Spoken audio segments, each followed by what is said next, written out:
This is a 24-hour reading vlog. I am not a morning person if you can't tell from this video, so I'm like half asleep, half somewhere else. I feel like my body is struggling to come to earth this early. It's not that early for most people, but for me it is. 7:21 in the morning. My family just left for school and work. I was supposed to wake up at 4 in the morning to start this 24-hour reading vlog. I've seen it done a couple of different ways, but I saw one of my favorite booktubers, Books and Lala, do her 24-hour reading vlog where she stayed up for 24 hours to see how many books that she could read in that time period, and she kind of updates you on the books and gives you a mini review afterwards, which I really enjoyed watching. I thought it was hilarious when she was getting to her 24-hour mark because she was so tired. The difference is she seems like a morning person and your girl is not, so I'm gonna be struggling probably for the first like 5 hours, and then I don't know how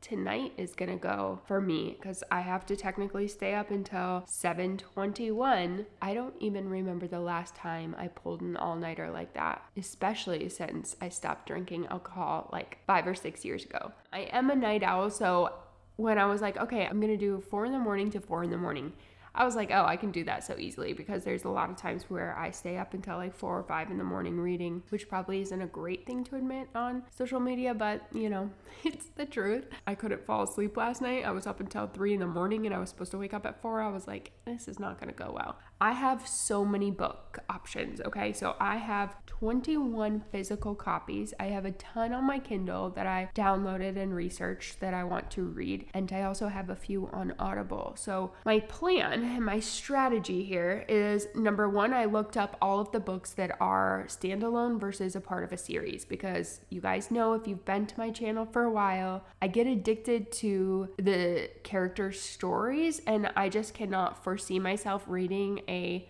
book that I really love and not moving on to the second book during this 24-hour reading vlog. So my number one strategy is trying not to read books that are part of a series until I get at least halfway through, because I know I'm going to want to read the next book in the series and it's going to be hard for me to like detach from that story and that world if I know there's extra books. I honestly have no idea how this is going to go. Like, I've never done anything like this, so I'm a little intimidated and a little scared. My allergies are so bad this morning. Like, I have sneezed so many times, so I did have to take allergy medicine. It's non-drowsy, but like, we'll see what happens with that. I need caffeine for sure. Another thing is that I am in the middle of a book right now and I just don't foresee myself being able to start a new book without knowing how that one ends. And the reason why I'm in the middle of the book is because I was planning to film the 24-hour vlog later in the week, but yesterday while I was talking to my husband and we were planning out the week with extracurriculars and pickups and drop-offs, I asked him, like, is there a day where you could do both drop off and pick up? Because I'm going to be probably really tired. And he was like, well, the only day I could do that is tomorrow. And I'm like, shit. Number one, I took ADHD medicine, which makes it really hard for me to sleep at night. Like, I don't fall asleep until super late, hence why I was up until 3 a.m. And number two, I was like, I did not plan for it to be today because I'm in the middle of a book. So that's unfortunate, but I'm just gonna finish it. I'm gonna give you guys the down low on that one, and then we will start a new one, because I'm actually really curious how many books I'll be able to read. Matt thinks I can read 10 today. I don't know, that seems like a big number, so we'll see. I'm already feeling like tired as fuck. But like I said, mornings for me are a lot harder than nighttime. Heading to my room at 7:29 to read on my Kindle.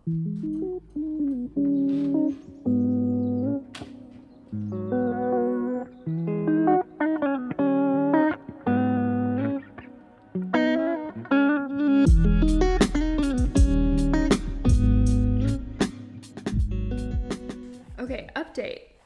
I had to take a shower because my energy was just feeling meh. I've struggled so much today to read. It's literally 1:47 and I just finished the first book. What is happening to my hair? I look like I have a helmet. Oh my god. My brain is just really trying to keep me from doing this video. Like, I did my first little clip at 7:20 something when I started reading, and then I felt like it was so hard for me to get into the book, and I was just struggling to read, and I was getting distracted a lot, and my brain is like, why don't you do this on a day where you actually wake up at 4 when you're supposed to, and when you feel like excited to read, you know, you don't feel like reading today, so maybe it's a sign. Just because the circumstances weren't perfect from the get-go, my brain is trying to convince me that this video is not going to be good enough, or that the way that I'm going to do my reading vlog is not going to be good enough. And you know what? I'm not going to freaking buy into that shit, because if you're someone who has a neurodivergent brain, you're probably sitting here watching this and like, yeah, that happens to me. Like, if the circumstances aren't perfect, I just won't do the thing that I actually want to do. And that sucks, you know? Like, I don't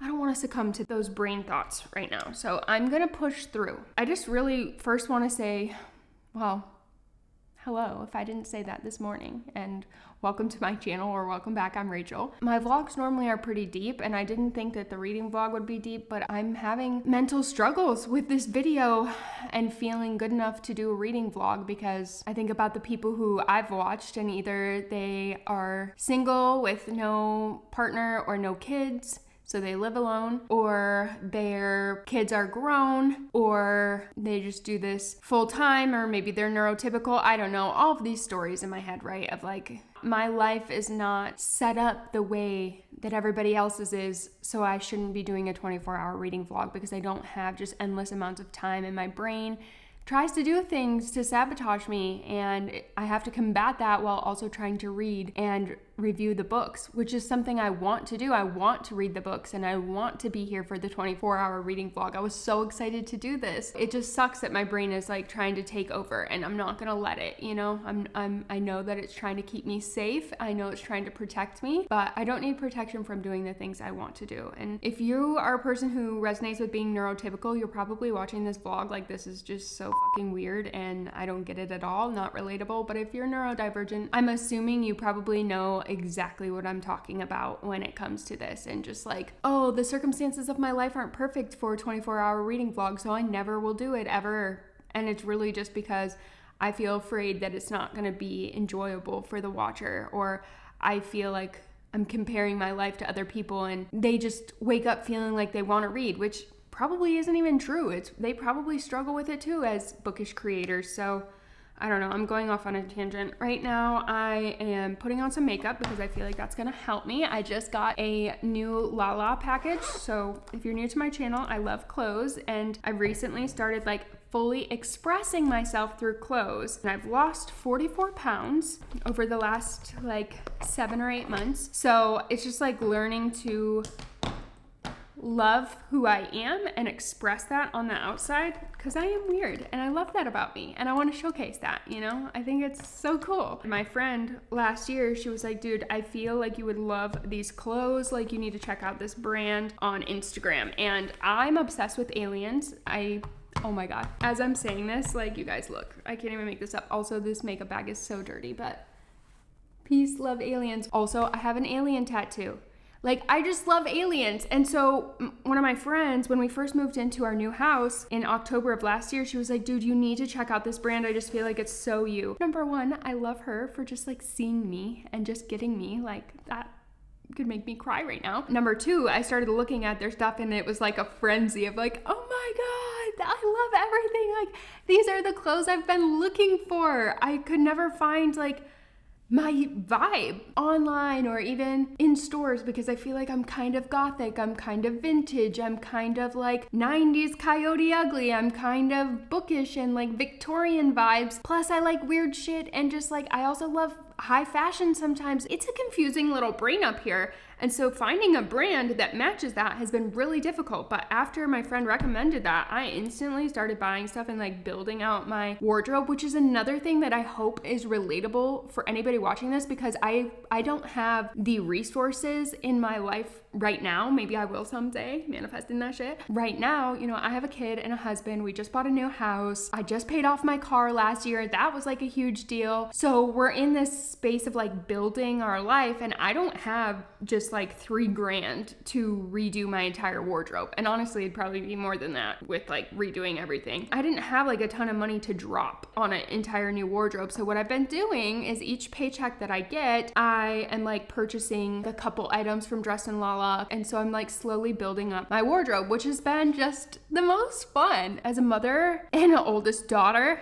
So if you get it, you get it. I just have struggled so much with like doing things for myself, especially after my daughter was born. And even when like my partner and I got married, I would buy stuff for the house. Like it's just always been a weird thing to like splurge on myself unless it's like spur of the moment. Money's burning a hole in my pocket and I'm out and about. I used to have like instant regret when I would do that. But now it's like, man, I just feel like I'm pouring into myself and I feel like I've worked through so much of the like put myself on the back burner and take care of everybody else besides myself. Like I've let go of that a lot. You know, sometimes those patterns still come up because we're human. It's a practice. They're gonna come up, but I've been doing really good with clothing and taking care of my physical body and making good choices when it comes to what I put into my body besides energy drinks. They are sugar-free and gluten-free, so I mean, whatever. Anyway, so I just went on a whole rant there, but I just got a Lala package and that just feels so good when I get that. So I might open that on this vlog with you guys. As far as books go, so like I said, I only finished one book. I'm trying not to get down on myself about that. So you know what? I'm gonna stop saying I only finished one book and I'm gonna say I finished one book in a day. You know what? That's fucking good. Sometimes I can't even read one book in a month or a week, or some people struggle to do it in a year. So I'm gonna celebrate the one book that I finished already. Jeez. We're reframing a bunch of shit on this reading vlog, so thank you for being here while we reframe some shit together. So the one book that I read, that I'm celebrating the fact that I read and I finished, was actually an ARC.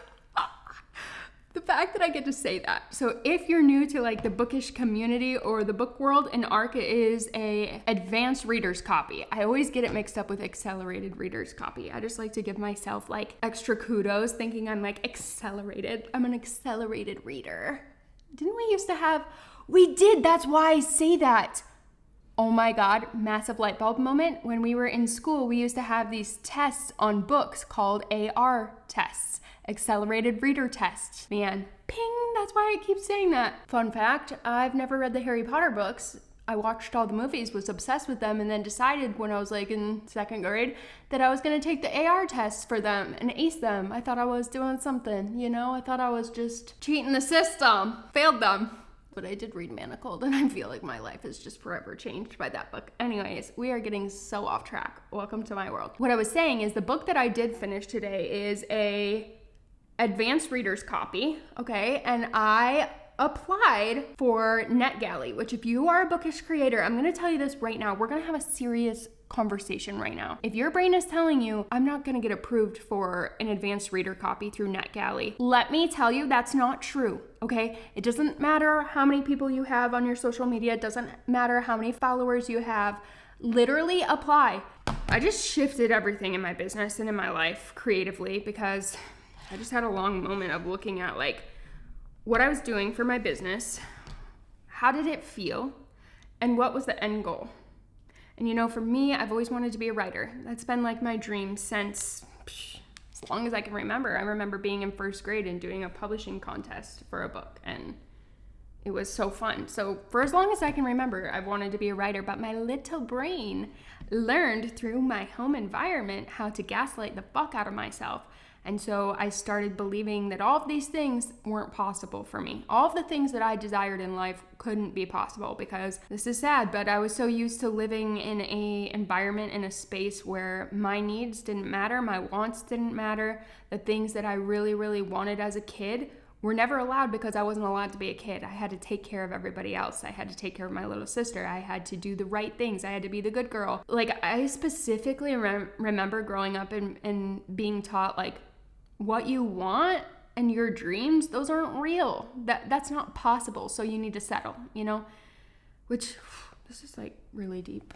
Yeah, I had gaslit the hell out of myself about NetGalley, even though I had a substantial following on all platforms because of my previous business, and I'm really comfortable with making content. It's actually one of my favorite things to do, especially video content, as I'm sure you can tell. I love it because it offers me the ability to connect with people all over the world and make new best friends like on the daily, which is just like insane. I'm so grateful for social media. You know, I gaslit myself into being like, well, you know, I haven't had enough posts on YouTube, or I haven't had enough posts that are bookish related on Instagram, and I haven't posted on TikTok for a while, so like they're not gonna approve me for any of them. And you know, there have been some that I applied for that I wasn't approved for, but you know what I do in those situations, and this is a pro tip for any bookish creators out there: screenshot that shit.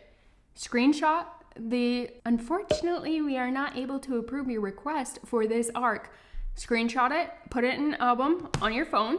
Keep it, feel your feelings, let yourself be disappointed. There's nothing wrong in being disappointed. It's okay to be disappointed, and you know, it makes sense. But screenshot that shit, save it, because there's gonna be a day where you get an email that says you are approved for an arc, you are approved for a PR box, you are approved for a publishing company influencer spot. You're gonna wanna have those screenshots in those albums when other people told you no, because it's going to show your growth, it's going to show how resilient you are, it's going to show how much you believed in your fucking dreams and you were willing to get rejected in order to get where you wanted to be. That is strength. So save that shit, okay? So I just like literally gaslit myself into believing it wasn't possible, as I think a lot of us creators do, especially if we are neurodivergent. How hard could this be?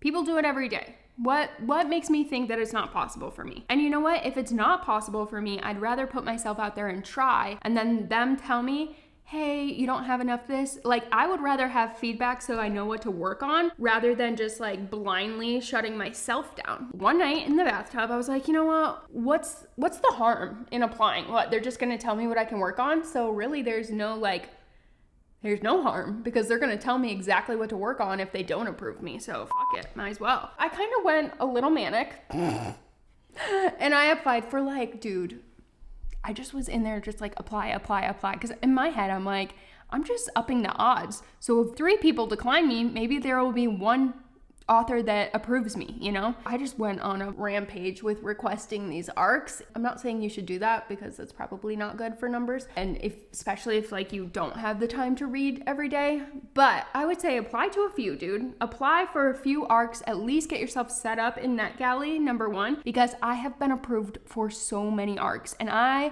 did not even believe that would be a part of my experience, you guys. Also, I got accepted to a publishing company as an influencer. Like, what? Who is she?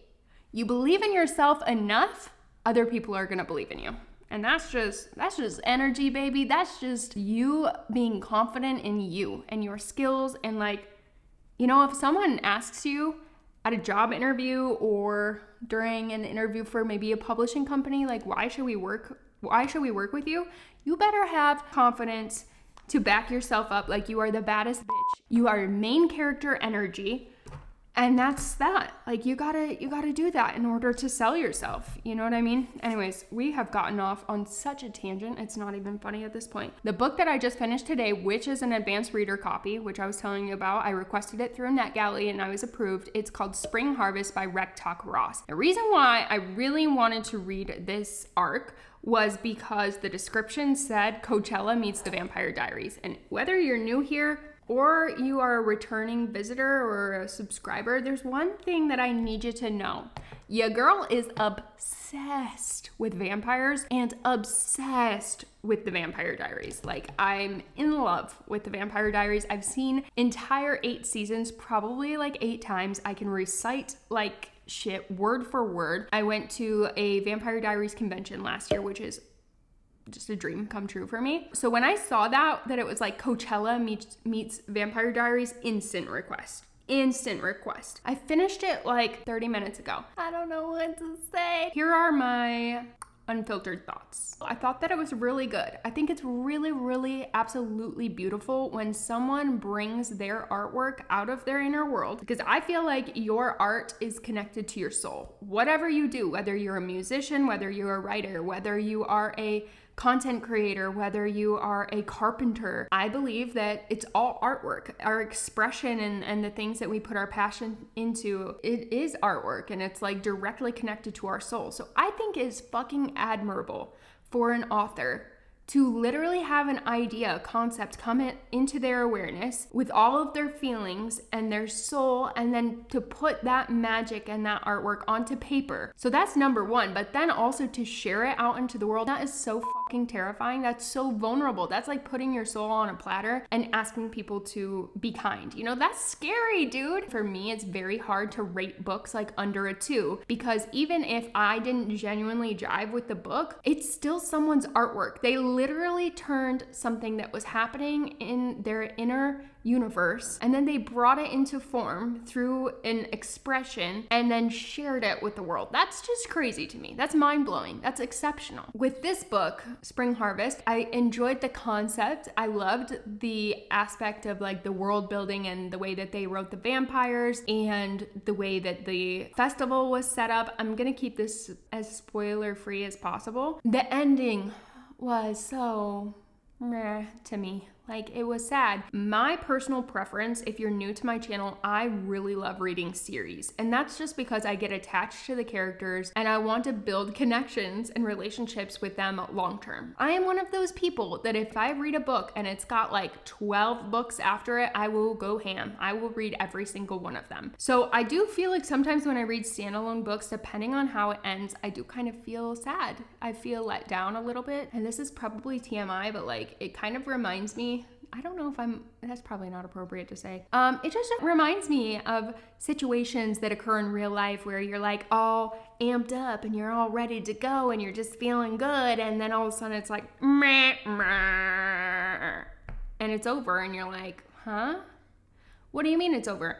So I kind of felt like that at the end of this book. And I'm not saying that it's not a good book, but I feel like people who enjoy series more probably will feel a little let down by the end. If you're a standalone person and you love reading standalone books, you might really enjoy it. I'm also OCD, so not knowing the information at the end is infuriating a little bit for me. Like, it ends and it's just like an open-ended end. And I'm like, but what do you mean? Like, that can't be the end of the story.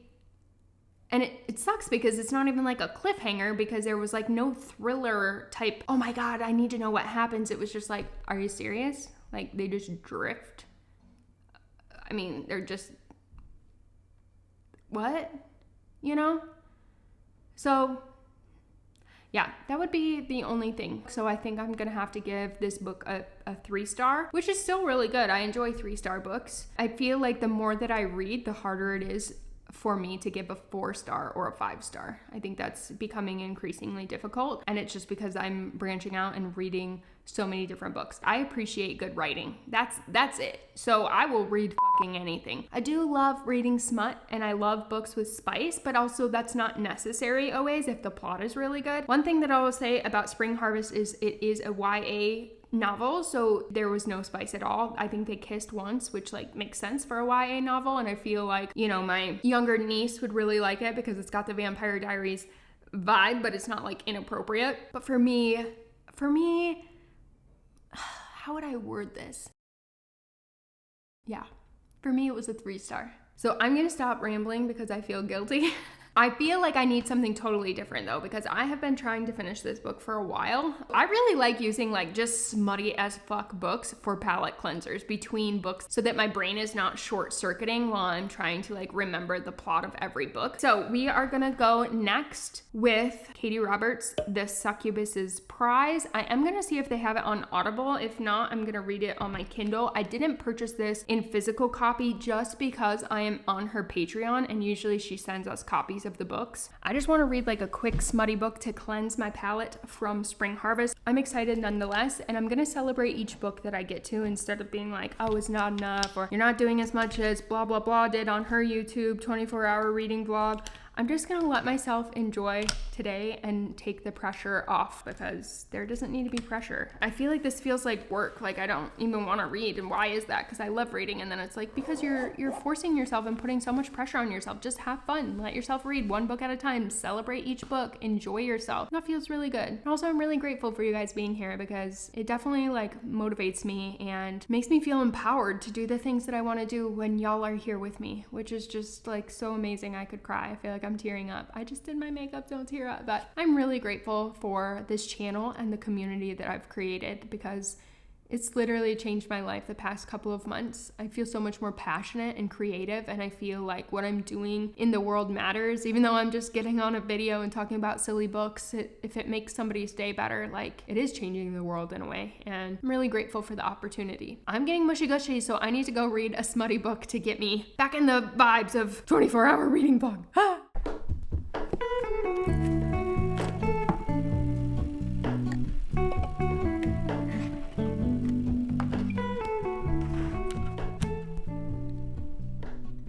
Okay guys, so it is 5:55 currently. My family just got home like 20 minutes ago, and since they've been home, I have not been able to read a single page. It's kind of distracting. We got Steele set up. She wanted to play Barbies in her room. We just cleaned her entire room yesterday and organized everything, so it's super cute and cozy in there. I am trying to focus. Today has been a hard focus day in general when it comes to reading, and as soon as he got home I was like, I'm struggling, because he's like, how's the 24-hour vlog going? And I'm like, I've only read one book. And he's like, it's probably because you're forcing yourself to read. I'm like, that's exactly it, because typically on Mondays I don't schedule anything. I don't do any of my projects on Mondays. Mondays is simply my little introvert recharge day after the weekend, doing stuff, running around and being with my family 24/7. On Mondays it's me time and just like quiet time, and usually I spend that reading in the bathtub. But today it's been such a struggle to read because I'm trying to force myself. My brain annoys me sometimes, because anytime I want to do something and then I'm like, oh, I'm gonna set this goal, or oh, I'm gonna do this, then there's this like internal rebel that's like, oh, that's the last motherfucking thing we're gonna do.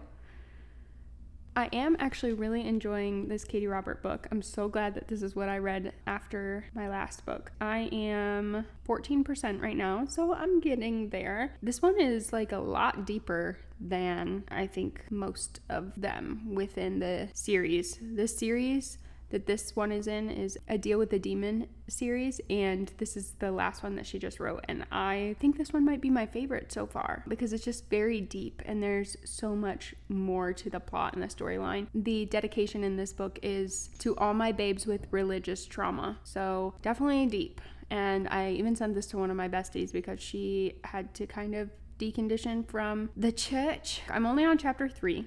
Like I said, only 14%, so I don't want to get ahead of myself with this, but I really am enjoying it so far, and glad as hell that I picked this one, because I feel like Katie Robert books are just like easy to read. They're easy to digest. I totally forgot what I was saying, but this is going to be a very realistic 24-hour reading vlog as a 31-year-old with a partner and a child and 2 dogs, because I just feel like everyone tries to distract me from doing this, including myself. Like I said, for this book, I'm 14% through and I really love it. Katie Robert books are just easy to digest. They're easy to read. There's a lot of depth in it, but it's never to the point where like you have to analyze. It kind of hits you in a relatable way, I guess. I feel like she's one of those type of people that I would meet in person, and then we would just start talking about like our deep trauma and like just an instant kind of connection. To be fair, I'm like that with everyone. So if we ever meet in person, that's how our conversation would go. I'm just very deep. I don't really necessarily like do small talk because I'm not good at it. That's how a lot of neurodivergent folks are. I don't know if this is making sense. I feel like I'm already getting delusional and it's only 6 o'clock, but I mean, tale as old as time, because I just am delusional. I feel like this vlog is gonna get weirder and weirder as the time ticks down. Yeah, I guess I should show you guys what time it is so you believe me. So it's 6:02. I don't know if you can actually see that. We've got a while to go, and I think my goal should be at least like 5 or 6 books, you know, but again, the Virgo in me, the OCD in me, I'm really trying not to put myself down for being only on the 2nd book. It's okay. It's okay. It's okay. It's okay. Later that same evening. Hey friends, I need snacks. I feel like I'm in like an all-night study session or something, and I need snacks to like get through my study session. That's honestly what I feel like, because it feels like I have a big test I have to take after all this. You know, like we used to cram in, you know, some people in college, but for us, we were in tech school in the Air Force. Did you ever cram, or you're just so smart you didn't have to? I never studied at all. Oh, it's because he's smarter than me. I never studied. Also, he went into the Air Force when he was a bubba, fresh out of high school, and I was 21 and hadn't taken a math class for 3 years. We don't have to get into that whole ASVAB thing. Anyways. Okay, so I'm thinking I want fruit gushers. Tropical. I'm ordering some snacks on Uber Eats. Ooh, jalapeno chips. I should not be ordering this food, and I guarantee you I'm going to take like a few bites of each, and then my belly's going to hurt. I have a craving, and then I eat a few of them, and then it's like, oh, yeah. That's all. The craving is gone. And also don't judge me for the snacks I eat tonight, because Doritos have red dye 40 in them, but reading Rachel that has to stay up for 10 more hours does not care right now. Meat snacks? Oh, no. Instantly no. Guys, I'm still fucked up from that book Tender is the Flesh. Anytime I eat any meat that has a little bit of crunch in it, my brain goes to the worst possible spot and I can't eat it anymore. Your girl is just still struggling. And when did I finish that book? Like a week and a half ago. Rest in Peach Iced Tea. I think I want that. That sounds good. Should I get the peach one or the Arnold Palmer, babe? For which one? Peach or Arnold Palmer. I can never say that. What brand? Liquid Death. Arnold Palmer? So I'll get the peach. Sure. All right, let's see what we have in the cart. We have Gushers, kettle cooked chips, and a Liquid Death. Do you want anything? No, I'm good. First off, I need to figure out what book I'm reading next, because I took a bath and I finished The Succubus's Prize by Katie Robert. It was very good. I feel like the way that I rate smutty books versus the way that I rate other type of books are in two separate categories, but I would say like for this book and the smut and everything, I would say it was a 3-star as well. So I think that's really good. Most of Katie Roberts' books I really enjoy, and this one had a lot of like depth in it. Matt was laughing at me earlier because I was telling him what it was about, because I said this is really sad. In the book, one of the main characters, her sister is sick, and so she makes the deal with the demon bargainer, and then she ends up matching with the succubus. And so I was telling Matt, like, this is really sad. And he's like, what's this book about? I'm like, it's about this girl who had to make a bargain with a demon. And he's like, well, does she fuck the demon? And I'm like, well, no, she does with the succubus. And he just starts going on a ranting laughter session, laughing at me about the books that I read. I'm like, this is a deep book. And he's just like hysterically laughing. And I'm like, okay. It's like that part in the Taylor Swift song where it's like, you know how to ball, I know Aristotle. That's like our connection. You know how to ball and do electricity. Ken does electricity. Rude. I'm just kidding. Okay, can you help me choose what book I'm going to read next? I need something different. So far I've read about vampires and succubuses. So I feel like I need something that's not fantasy, but I need a little help. So Matt's going to help me. Matt, say hi. Hey. Okay, be a little... Hi. Hi, guys. Welcome back to my channel. Why do you do it with the accent? Because that's you. Oh, thanks. Well, just listen to the back of them and tell me which one you think is the most interesting. Can you do that? I'm here. Can Ken beach that much tonight? Alright, we'll be right. Read the books. Okay. The first option is Lawn Boy. For Mike Muniz, life has been a whole lot of waiting for something to happen. Not too many years out of high school and still doing manial work, and just fired from his latest gig as a lawn boy on a landscaping crew. He's smart enough to know that he's got to be the one to shake things up if he's ever going to change his life. But how? He's not qualified for much of anything. He has no particular talents, although he's stellar at handling a lawnmower and wielding clipping shears. This might feel a little too close to home for me right now. Bro, that sounds like a fucking like Max Keeble's Big Move story plot right here. But now that career seems to be behind him, so what's next for Mike Muniz? In this funny, biting, touching, and ultimately inspiring novel, best-selling author Jonathan Evison takes the reader into the heart and mind of a young man determined to achieve the American dream of happiness and prosperity, who just so happens to find himself along the way. I feel like this would be a good book. Someone at the bookstore bought this book and left it on the shelf, and so if you found it and you were interested in it, you could take it, and it was already bought. So I was interested in it, and I took it because it sounds good. Sounds like a struggle I'm dealing with, the American dream, and trying... Lawn care. You have the depth of a squirrel. Okay, the next one is The Midnight Library, which this was all the rage like 2 years ago. And I've had this on my TBR shelves for about 2 years. I bought this in our old house. A dazzling novel about all the choices that go into a life well lived. Between life and death, there is a library. Up until now, Nora Seat's life has been full of misery and regret. She feels she has let everyone down, including herself, but things are about to change. When she finds herself in the midlight... It's only 9 and I can't even speak. When she finds herself in the Midnight Library, she has a chance to make things right. Each one contains a different life, a possible world in which she made different choices that played out in an infinite number of ways. I feel like this might be the thing to read right now. Are you going to be able to say Midnight Library over and over again? Okay, don't judge me for that. You know that I'm traumatized by the word library because Why? I was in middle school. I think it was 6th grade. I raised my hand in class, in the middle of class, and said, am I allowed to go to the library? And she was our English teacher, and she lit my ass up in front of everyone and told me, is that how you say library? And then I tried to say it again, and I think I was so scared that I stuttered out it the wrong way again and got yelled at. And I seriously never say library without the 2 R's anymore because she embarrassed the out of me. Anyways, that one sounds really good, honestly. And I love the name Nora. I really wanted to name Steele that before we picked the name Steele. This is not a romance, if that's what you're thinking. Is it a smut or something? Smut is like... This one is not romance. It's just fucking...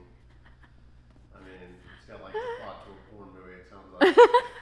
Some of them do, but some of them have good plot. I was trying to say it in a nice way. This is not a romance. There's no smut in this. So when you hear like an octopus and a woman... He's used in my other books, so I'm like, it's not that. After Tova Sullivan's husband died, she began working the night shift at the Sewell Bay Aquarium, mopping floors and tidying up. Keeping busy has always helped her cope, which she's been doing since her 18-year-old son, Eric, mysteriously vanished on a boat in Puget Sound over 30 years ago. Tova becomes acquired with curmudgeonly Marcellus, a giant Pacific octopus living at the aquarium. Marcellus knows more than anyone can imagine, but wouldn't dream of lifting one of his 8 arms for his human captors, until he forms a remarkable friendship with Tova. Ever the detective, Marcellus deduces what happened the night Tova's son disappeared, and now Marcellus must use every trick his old invertebrate body can muster to unearth the truth for her before it's too late. Shelby Van Pelt's debut novel is a gentle reminder that sometimes taking a hard look at the past can help uncover a future that once felt impossible. I like that. Marcellus is also one of the main characters from the originals, so there's that. The next one is Notes on an Execution. Ansel Packer is scheduled to die in 12 hours. He knows what he's done and now awaits execution, the same chilling fate he forced on those girls years ago. Through a kaleidoscope of women, a mother, a sister, a homicide detective, we learn the story of Ansel's life. We meet his mother, Lavender, a 17-year-old girl pushed to desperation, Hazel, twin sister to Ansel's wife, forced to watch helplessly as her sister's relationship threatens to devour them all, and finally, Safi, the homicide detective hot on his trail. As the clock ticks down, these 3 women sift through the choices that culminate in tragedy, exploring the rippling fissures that such destruction inevitably leaves in its wake. Blending breathtaking suspense with astonishing empathy, Notes on an Execution presents a chilling portrait of womankind as it simultaneously unravels the familiar narrative of the American serial killer, asking readers to consider the false promise of looking for meaning in the psyches of violent men. One of my favorite booktubers, you read this, and I watched a video, and she was sobbing by the end. And before I even turned this on, I said I need something that's gonna rip my soul apart. Matt just like laughed at me. What do you feel about that one? Sounds like really deep shit you're going to deal with on that. I kind of want that though because I've read 2 fantasy books. So all of those to me, those 3, the Notes on an Execution, Midnight Library, and Remarkably Bright Creatures, those are all pretty deep. I kind of want to do the Midnight Library. I'd say that or the Remarkably Bright Creatures book. Just look at how big that one is, and I'm like, You got all kinds of hours. Get after it, girl. I need snacks. All right, let's do this the old-fashioned way. Or Rochambeau or something. Close your eyes. I'm gonna throw a book at you. All right. Whichever one hits you closest to your face. I'm going to go to bed. You have fun. I'm kidding, babe. Don't go to bed. It's not time yet. You can. It's your little fucking adventure. Okay, which one? Right or left? Right. Woo! The Midnight Library from Matt Haig.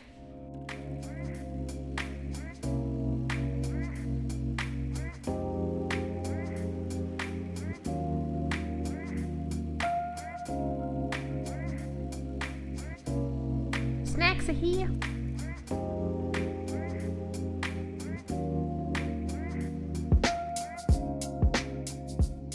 This lighting is kind of crappy, and I'm sure editing Rachel will not love this version of Rachel. It is 11:45.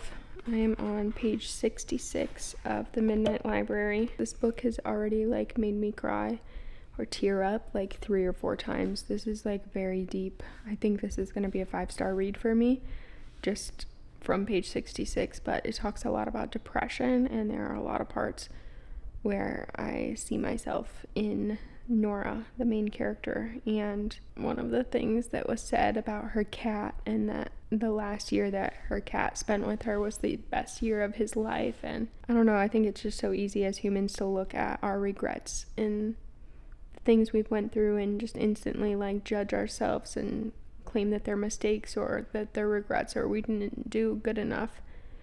But in reality, we're probably doing a lot better than we think, and I feel like I could cry just thinking about this. So this book is deep, and it's hitting me deep in my soul. Just the way that the author portrays depression in this book is very accurate, I think, and very relatable to anyone who has ever struggled with that in their life. And also, Hey besties, editing Rachel here. Wanted to pop in to give you a little trigger warning. We are going to be talking about unaliving and how that plays into this book. If you don't want to hear any of that, skip to 41 minutes and 34 seconds. Okay, love you. the main character does try to unalive herself, which for me personally in my life, I've been suicidal multiple times, and so yeah, it's just really deep for me to reflect on. And I love that this version of Rachel, 2024 version of Rachel, can reflect on different versions of myself, especially when I was in the military and as a teenager, where I really didn't want to go through life anymore. And I just love the way this book is written and how it's hitting me. I'm also getting a little tired, which is kind of bad because I have like almost 8 hours left, which just seems like, how am I going to do this? I think I'm going to move into my bed soon because my tailbone is starting to hurt from just sitting up for so long. I also need to take my makeup off and brush my teeth, but I'm going to try to wait to do that as long as possible because that's like a part of my nighttime routine. And this is one good thing about me and my particular flavor of OCD is that I will not fall asleep unless the makeup is off of my face and my teeth are brushed. I am not one of those girlies who like can fall asleep with a full face of makeup. Sometimes I really wish I could, but for me it's like a compulsion to wash my face and brush my teeth and do my mouthwash, so that will keep me awake, hopefully. I'm really, really loving this book. I would not be surprised if the next time we talk I'm freaking sobbing, because this book has already almost got me many times just in the short stint that I've been reading, and this will absolutely be a book that I recommend to multiple people in my life. I can already tell that. The writing is phenomenal and just so deep, and the way that the author portrays emotions is amazing, and you can just feel it in your body. Totally different from the books that I have read today, which was The Vibe, so this was a success so far. I'm hoping this is a 5-star. I'm really hoping. Hey guys, so it is 3:25 in the morning, and I think I'm gonna have to call it for this 24-hour reading vlog. And I'm so mad at myself because if I would have woken up on time at 4, I totally would have been able to do the 24-hour reading vlog. But I'm just getting to the point where I'm overstimulated by being so tired and trying to like retain information and read, and I'm getting like angry and just overstimulated, and my legs are just restless. I just feel restless. So I'm not gonna force myself, because if you're neurodivergent, you know when you force yourself, when your body is telling you it's done. I don't know if this is for everyone, but for me, when my body is telling me I'm done and I keep pushing me and I don't listen to my body, my mind becomes not a really fun place to be, and my self-talk gets really mean because I'm just exhausted. I don't want to do that to myself, and I don't want to start my week off like that. I feel like we've done really well for this being our first 24-hour vlog, and I know that next time if I wake up, you know, at 4 and I start and I get a full night's rest the night before, I will be able to make it the whole way, and hopefully I'll be able to read more books too. But I'm not gonna get down on myself, trying really hard not to, about me needing sleep, you know, because I'm like halfway through the Midnight Library and I seriously love this book. I'm gonna update you guys in the morning. I think I'm gonna come back on here and maybe try to finish Midnight Library. We'll see how it goes. Not gonna push myself past my limits though, because like I said, I don't want to start my week off like that, and I don't want to do that to myself, especially to my body when it's telling me like I'm done. I'm not a spring chicken anymore, right? I have to listen to my body. I think this was a really good starting point for a 24-hour vlog. I think we did really good. I'm proud of myself, even though I feel like I wanted to do more. Maybe it would be good to do it in an Airbnb where I'm not distracted from family or work. I think that would be nice, and that would probably like entice me even more to do the 24-hour vlog if I'm in like a cute Airbnb. You guys know I love my Airbnbs. I also just feel like the books were not booking for me today, or maybe it was my energy, maybe it was just because I didn't get enough rest, you know, last night. I don't know what it was, but it was something. So I'm gonna get ready for bed and read a little bit before I fall asleep and then be done until the morning.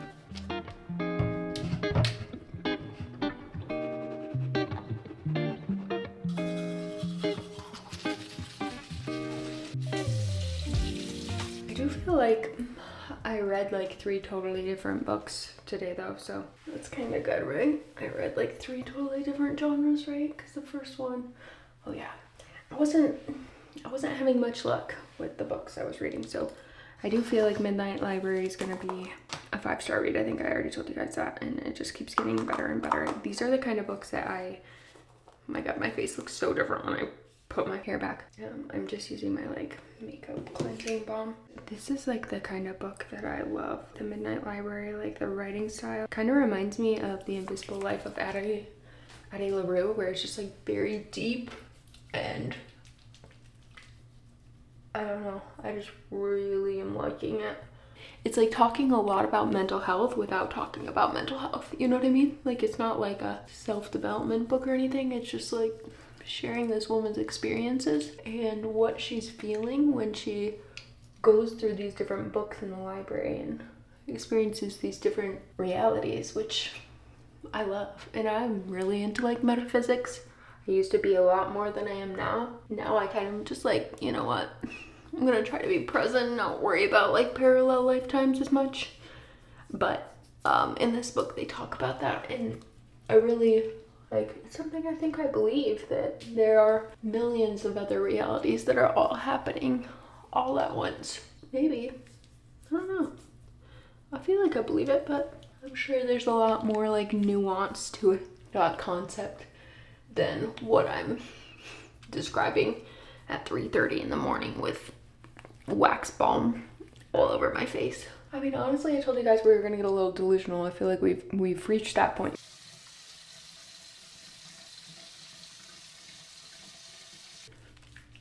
It's a whole thing. Ew, there's a piece of hair on here. Gross. That's not a good feeling. What is happening? Read a few chapters and get some sleep. My brain is such a gaslighter. It's like, oh well, you know, 7 o'clock is only 3 hours away from now. Girl, we are not doing that to ourselves. We're done, you know, just be done. It's okay. I'm trying to tell myself, guys, I'm trying to tell myself it's okay to just be done and come back in the morning and do a 24-hour reading vlog next time.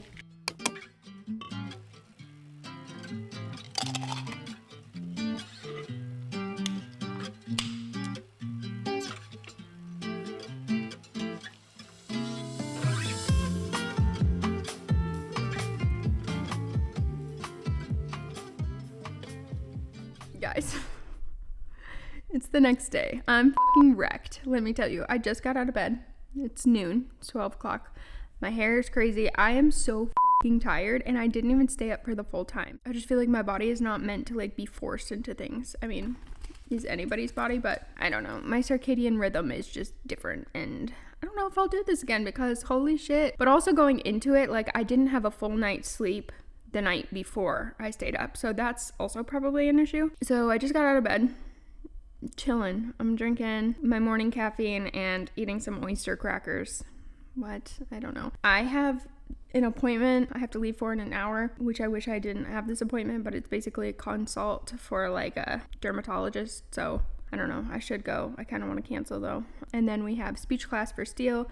After speech class, then we have karate. So today is like a full packed day, and your girl is just feeling very blah. This is what happens as neurodivergent, ADHD, OCD, whatever the fuck, all the things I have, anxiety, depression. I think I'm autistic. Probably don't need to say all that, but as a neurodivergent person, this is one of the things that happens when I'm tired. I just feel like meh about everything in life, and I don't really care. I think this is just like a ADHD burnout symptom of feeling apathetic about everything. So yeah, that's great. You know, we're starting the week out like that. I don't know why I'm laughing, but I mean, at this point, it's like just one of those things. I thought in my head this whole 24-hour vlog was going to go so different. I thought it was going to be so fun, and for a while it was, but I was just like battling myself on so many things yesterday. My brain was trying to make me convinced that I shouldn't be doing this and that I'm not good enough to do it. And I woke up late, so I just should scrap it all. And then trying to force myself to read, even though on Mondays I do nothing but read and replenish myself anyways. I was very restless, and my inner rebel was like, well, I don't want to read. And then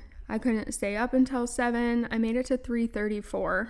So I mean, if I would have woke up at 4 and then did it to 4, I feel like I would have been able to do it. And I also think if I got a full night's rest, I would be able to read a lot more books. I think I was just like on my way to burnout while trying to do this, especially coming off of a weekend. I think I told you guys this yesterday, but as an introvert, weekends are like the busiest time in my family. Like weekends are chaotic, right? Because we're all together, we're doing activities pretty much all weekend together. We're having to run around, soccer, all of the kid things. So usually Mondays are my day to just recharge and do nothing and speak to no one and only read or take baths or like absolutely doing nothing. Coming straight off of the weekend too and into a 24-hour reading vlog probably wasn't the vibe. So I might try it again, you know, because I kind of want to, and just prepare beforehand. And not even prepare, but just like take better care of my body beforehand. Right now I'm gonna eat my snack, drink my morning caffeine, and then I have to try to salvage this hair and get a cute outfit on because I'm feeling like a cute outfit might help this meh feeling. One can hope, right?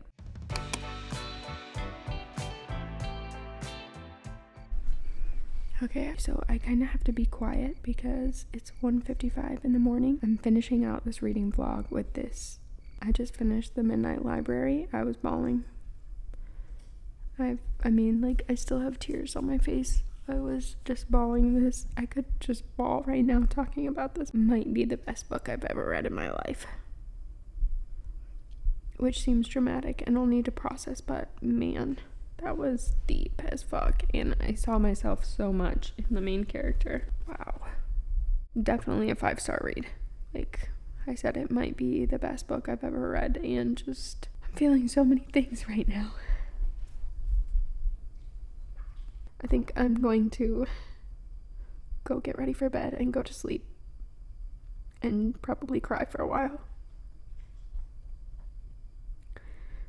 I'm feeling so many things. I'm feeling so grateful, and my perspective is just way different after reading that book, and just, like I said, I saw myself so much in that book, and I'm a mess. Whoa,